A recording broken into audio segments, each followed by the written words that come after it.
Captain Vintage, que j'appelle à venir me rejoindre sur la scène. Sous vos applaudissements, bien évidemment. Ils sont là pour quoi, bien vous dire.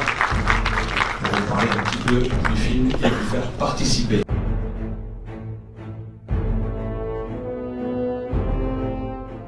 Alors je me présente, je m'appelle Captain Vintage, bruxellois. Je suis créateur de contenu autour de la pop culture, des films, des séries, des mangas et des animés. Ça fait de cela quelques années que je me suis lancé sur les réseaux sociaux. Et donc aujourd'hui, j'ai la chance de me retrouver en face de vous pour cette séance du film culte de Francis Ford Coppola sorti en 1992. Donc je tiens quand même à remercier tous les téléspectateurs ici présents, mon épouse ici présente, ainsi que ma Vintage Squad que j'ai créée il y a de cela un mois. Car ouais, pour un projet comme ça, ça demande à un moment donné d'avoir quand même plusieurs membres dans l'équipe. Mais voilà, on n'est pas là pour parler surtout de mon équipe, mais surtout du film. Alors, petite anecdote pour commencer. Savez-vous que ce film que nous allons découvrir ou redécouvrir ensemble ce soir n'allait jamais voir justement le jour au cinéma à l'époque? De base, ça allait être un téléfilm.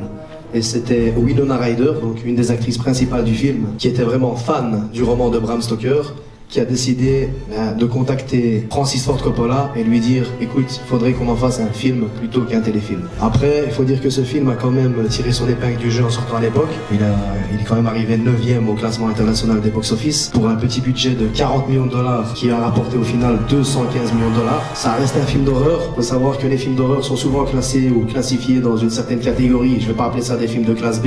Mais voilà, on a toujours du mal à octroyer des Oscars pour des films d'horreur. Et celui-ci, on a quand même raflé 3 à l'époque. Or que, voilà, à ma connaissance, hormis le Silence des agneaux sorti en 92, qui en avait quand même pris 5, voilà, c'est quand même compliqué pour ce type de film de faire mieux. Et, il a obtenu l'Oscar des meilleurs maquillages, de la meilleure bande-son, ainsi que des meilleurs costumes. Et ça, c'était Eiko Eshika, donc c'était une japonaise. À titre posthume, maintenant elle est décédée, c'était elle qui avait fait tous les costumes pour le film. Enfin, vous verrez, pour ceux qui l'ont encore jamais vu, c'est vraiment magnifique, j'ai pas d'autres mots. Sinon maintenant, je vais aborder avec vous le thème principal du film. Il y a 3 thèmes dans ce film. Le thème de l'amour éternel, d'ailleurs c'est écrit Love Never Dies. Le thème de la rédemption et surtout le thème de cette lutte entre le bien et le mal. Donc je vais vous laisser découvrir ce film et je vais laisser la parole à ma consoeur. Voilà, merci à tous.